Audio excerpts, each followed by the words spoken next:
자, 이전 시간과 이어서 대기 확산 방정식 및 확산 모델에 대해서 배워보도록 하겠습니다. 자, 대기 확산 방정식 및 확산 모델에서 중요한 부분은 확산 모델입니다.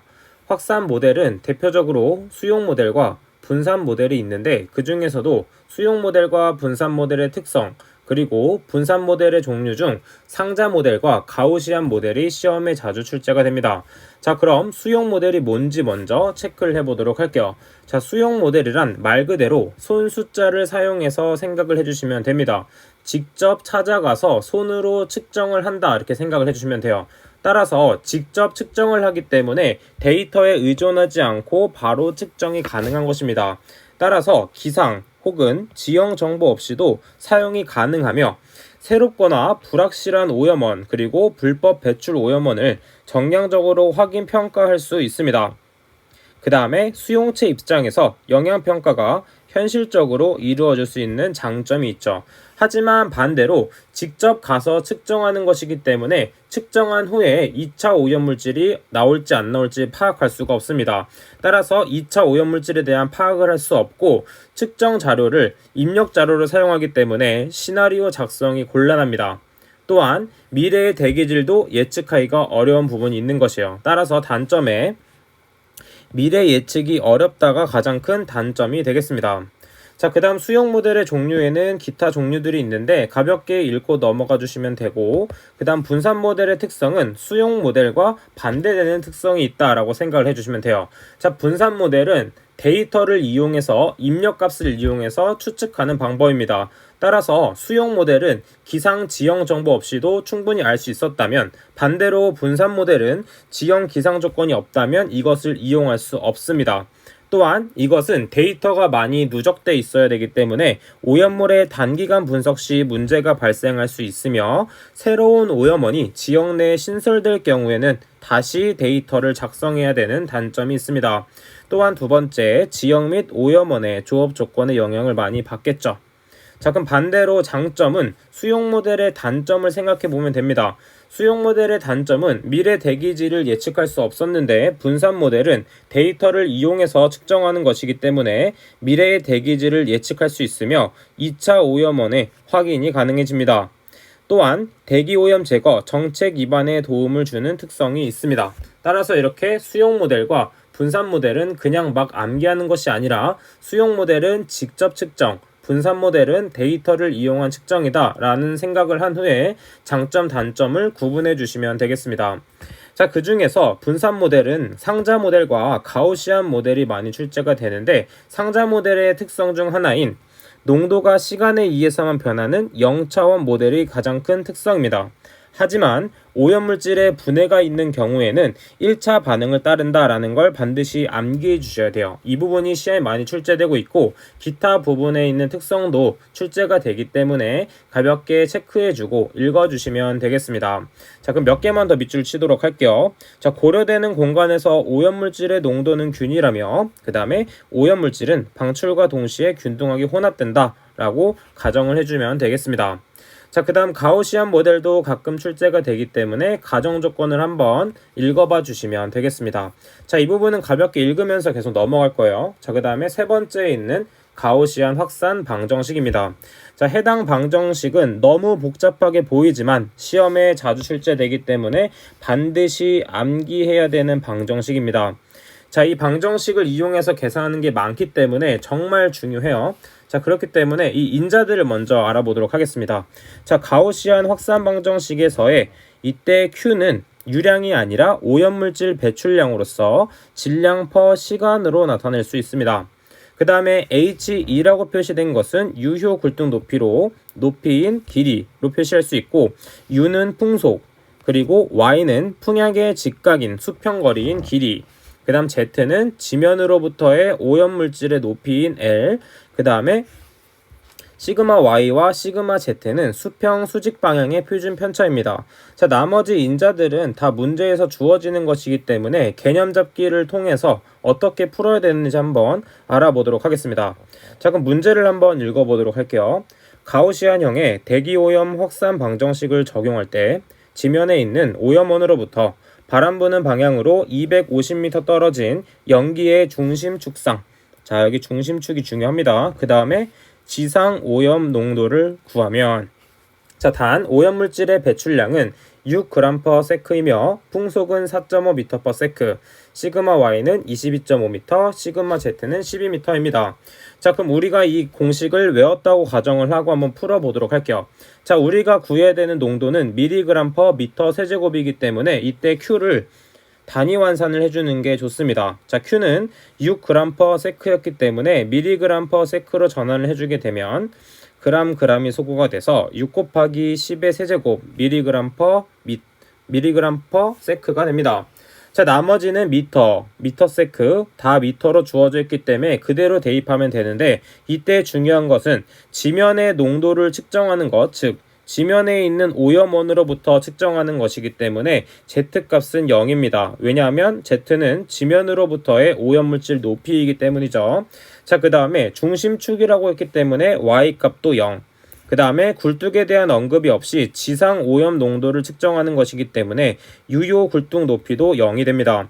따라서 그대로 대입하게 되면 Y에도 0을 대입하고 Z와 유효 굴뚝 높이에도 0을 대입하게 되면 EXP0, EXP0이라는 것이 나옵니다. 자, 이때 EXP가 무엇인지 한번 알아보도록 할게요. 자, EXP는 무엇이냐면 2의 어떤 제곱꼴로 나타낼 수 있는 것입니다. 만약에 EXP 1이라면 2의 1제곱을 뜻합니다. 따라서 지금 EXP 가로 안에 0이 있기 때문에 EXP, 즉 지수법칙에 의해서 지수에 0이 있는 것은 모두 다 1입니다. 따라서 EXP0은 전부 다 1로 바꿔주시면 됩니다.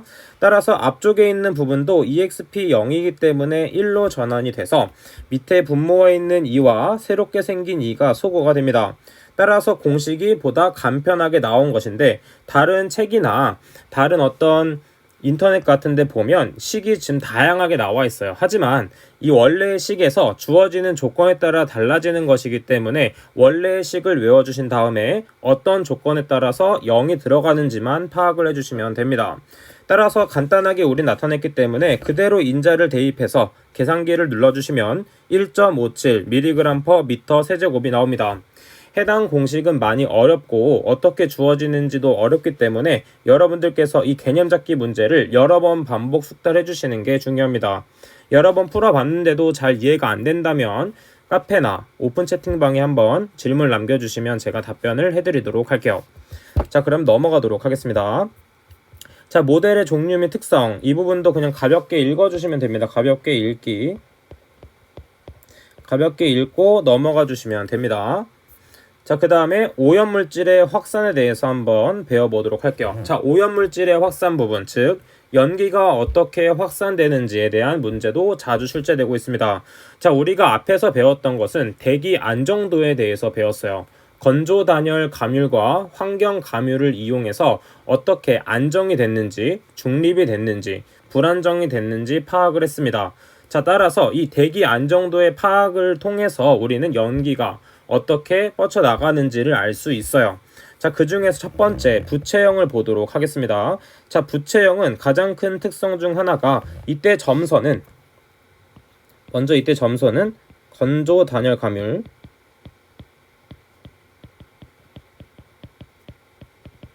그 다음에 점선이 아닌 것을 환경 감율이라고 하겠습니다. 자, 앞에 복습한다고 생각을 하고 자, 보는 법을 한번 같이 보도록 할게요. 자, 건조 단열 감율이 지금 있는데 환경 감율은 지금 반대쪽 기울기를 뜻하고 있습니다. 자, 이때는 매우 안정한 상태라고 볼 수 있어요. 그렇죠? 앞에서 배웠기 때문에. 따라서 대기가 매우 안정한 상태. 대기가 매우 안정하다면 공기나 다른 오염 물질들이 마구 퍼져나가지 않습니다. 따라서 부채처럼 넓게 퍼지게 돼요. 자, 그래서 이때 위에서 이렇게 바라보게 되면 부채 모양으로 이렇게 부채 모양으로 퍼져나가는 것을 볼 수가 있습니다. 그 다음에 밤에서 해 뜨기 전까지 발생하는 게 패닝형입니다. 그 다음에 굴뚝의 높이가 낮게 되면 지표 부근에 심각한 오염 문제가 발생이 되는데, 왜 그러냐 하면 굴뚝의 높이가 낮게 되면 안정한 상태이기 때문에 오염물질이 섞이지 않고 그대로 유지하는 성격이 있습니다. 따라서 높이가 낮을 경우에는 심각한 오염 문제가 발생할 수가 있는 것이에요. 자, 그럼 두 번째 훈준형인 퓨미게이션에 대해서 한번 보도록 하겠습니다. 자, 지금 보게 되면 건조 단열 감율과 환경 감율을 비교해 보면 일정 높이에서는 중립을 유지하고 있지만 중립 혹은 불안정을 유지하고 있지만 지금 이 특정 선 위쪽으로는 안정한 상태를 뜻하고 있습니다. 따라서 상층은 안정, 하층은 불안정한 상태를 뜻하고 있는 것이에요. 따라서 밑에 있는 첫 번째 줄, 상층은 안정하며 하층은 불안정일 때 발생을 합니다. 따라서 지금 연기를 보게 되면 밑으로 많이 연기가 깔리게 되겠죠. 그렇기 때문에 굴뚝 배출원에 의해서 지표 오염도가 매우 높은 특성을 가지고 있습니다. 자, 그 다음 세 번째, 원추형. 원추형은 쉽게 생각하면 원뿔형이다 라고 생각을 해주시면 되는데 지금 대기 안정도를 보게 되면 중립조건이라는 것이 나와 있습니다. 따라서 원추형은 중립조건에서 발생이 됩니다. 그 다음에 바람이 강하고 흐린 날 오후에 저기압성 스톰, 전선 이동 시 발생을 하며 오염의 단면 분포가 가우시안 분포를 나타내는 특성이 있습니다. 해당 부분도 밑줄을 쳐주시면 되겠습니다. 자, 그럼 네 번째 보도록 할게요. 네 번째는 환상형입니다. 루핑형이라고 하는데 지금 보게 되면 또 과단열 감율 상태일 때 발생합니다. 자, 과단열 감율일 때는 대기가 매우 불안정하기 때문에 오염물질과 연기 같은 것들이 마구 휘날리게 돼요. 따라서 바람이 강하고 맑은 날 낮 동안 불안정한 대류 경계층에서 발생하는 특성이 있습니다. 자, 기타 특성들도 잘 출제되기 때문에 가볍게 읽어주시면 되겠습니다. 자, 다섯 번째 지붕형. 지붕형은 말 그대로 위에 갇혀있는 형태를 뜻해요. 마찬가지로 상층은 불안정하지만 하층은 안정한 상태일 때 발생합니다. 따라서 일정 선을 그었을 때 밑에는 안정하기 때문에 오염물질이 아래로 들어오지가 않는 것이에요. 불안정인 부분에서만 움직이기 때문에 바람이 약하고 맑은 초저녁부터 아침에 발생하는 특성이 있습니다. 자, 그럼 여섯 번째 구속형입니다. 구속형은 말 그대로 갇혀있는 형태입니다. 상층도 안전, 하층도 안전입니다. 마찬가지로 상공에는 공중역전인 침강역전, 지표 부근에는 복사역전층이 있을 때 발생하는 특성이 있습니다. 자, 공중역전의 종류도 제가 앞에서 한번 설명을 드렸고 복사역전층은 지표역전 중 하나였죠. 자, 그 역전들도 반드시 암기를 해주셔야 됩니다. 자, 그 다음에 주로 밤부터 새벽에 발생하는 특성이 있다 정도도 알고 계시면 되겠습니다. 자, 해당 문제는 영어로도 출제가 되기 때문에 한글로도 암기를 해주셔야 되고 영어로도 반드시 암기를 해주시면 되겠습니다. 자, 그럼 넘어가도록 할게요. 다음 페이지입니다. 자, 유효 굴뚝 높이. 자, 유효 굴뚝 높이는 말 그대로 실제 굴뚝 높이에 연기의 상승 높이를 더한 높이입니다. 자, 여러분들이 가끔 길을 걷다가 굴뚝을 보게 되는데 그 굴뚝의 위에 연기까지 포함된 것을 유효 굴뚝 높이라고 하는 것입니다.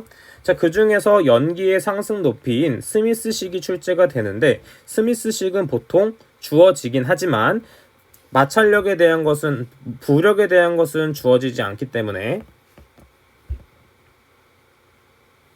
자, 스미스식은 주어지긴 하지만 부력에 대한 식은 주어지지 않기 때문에 부력을 구하는 식도 같이 암기를 해주시는 게 중요합니다. 따라서 해당 부분에 있는 것을 인자를 모두 암기를 해주셔야 돼요. 대기환경 기사에서는 수질환경 기사보다 외워야 될 공식들이 많기 때문에 반드시 합격 노트를 통해서 암기를 해주시는 게 중요합니다. 자, 그 다음 우측에 있는 연기의 상승 높이 증가 요소가 있습니다. 자, 연기가 높이 상승되려면 어떻게 돼야 되는지 한번 생각을 해보면 연기가 조금 더 뜨겁거나 속도가 빠를수록 더 높이 올라가는 특성이 있겠죠. 따라서 배출가스의 온도나 외기의 온도차가 클 경우 보다 더 높이 상승할 수 있으며 굴뚝 배출구의 직경이 작게 되면 Q는 AV를 통해서 자, 수질환경 기사나 이런 데서 많이 봤을 거예요. Q는 AV에서 직경이 작아지게 되면 면적이 작아집니다. 따라서 유량은 일정하기 때문에 유속은 더욱 빨라지게 되는 것이죠. 그 다음에 속도가 빨라지게 되면 연기의 상승 높이는 증가하게 되는 것입니다.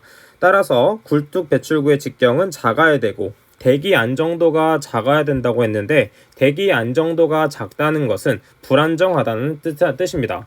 따라서 안정하면 멀리 퍼져나가지 못하지만 불안정할 경우에는 멀리 퍼져나갈 수 있으므로 대기 안정도도 낮을 경우에 높이 상승할 수 있는 것이죠. 자, 밑에 있는 개념 잡기 문제도 그대로 대입하면 되는데 하나만 체크를 하도록 할게요. 자, 이때 밑에 있는 부분을 헷갈리지 않게 TA는 배출가스의 온도고 대기의 온도고 TA는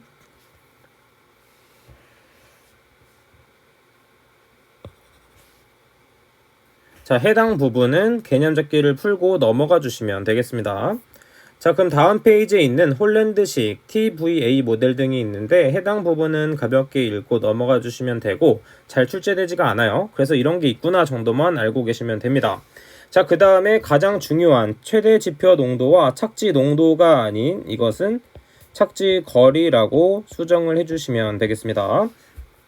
자, 최대 지표 농도도 출제가 자주 되기 때문에 반드시 암기를 하고 개념 잡기를 통해서 정리를 해주시면 되겠습니다. 자, 해당 공식은 어렵지 않기 때문에 인자들을 암기하신 후에 어떻게 대입할지만 정리를 해주시면 됩니다.